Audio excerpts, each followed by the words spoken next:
Утилизациялык төлем жайлы естидің бе? Бұл Қазақстанда көлік әкелгенде немесе алғаш тіркегенде төленетін арнайы ақы. Елімізде бұл жүйе алғаш рет 2016 жылы енгізілді. Мақсаты ескі көліктерді қайта өңдеуді жолға қою және экологияны қорғау.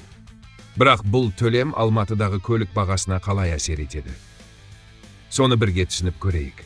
Егер сен көлікті шетелден алып келсең, міндетті түрде утилизациялық төлем төлейсің. Қанша төлейтінің қозғалтқыш көлеміне байланысты. Қозғалтқыш 1 мен 2 литр аралығында болса, коэффициент 3,5. Базалық мөлшер 50 айлық есептік көрсеткіш. Ал 2025 жылы бір АЕК 3932 теңге. Соны көбейтсең, шамамен 688 мың теңге шығады. Тек утил үшін. Бірақ бір маңызды нәрсе бар. Көліктің жасы бұл төлемге әсер етпейді.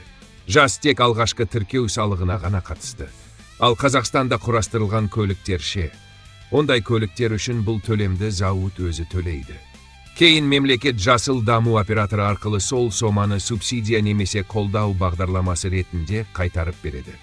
Яғни сатып алушы ретінде сен төлемейсің. Сондықтан бағасы қолжетімдірек көрінеді.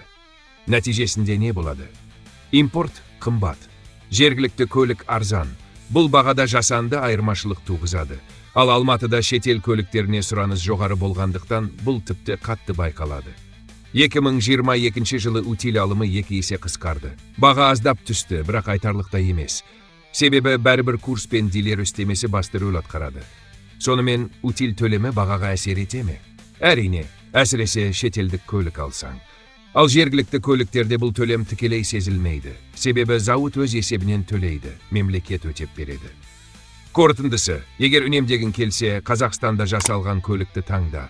Ал егер сапа іздесең, утилге ақша төлеуге дайын бол. Міне, Алматыдағы көлік бағасының жасырын шындығы осы.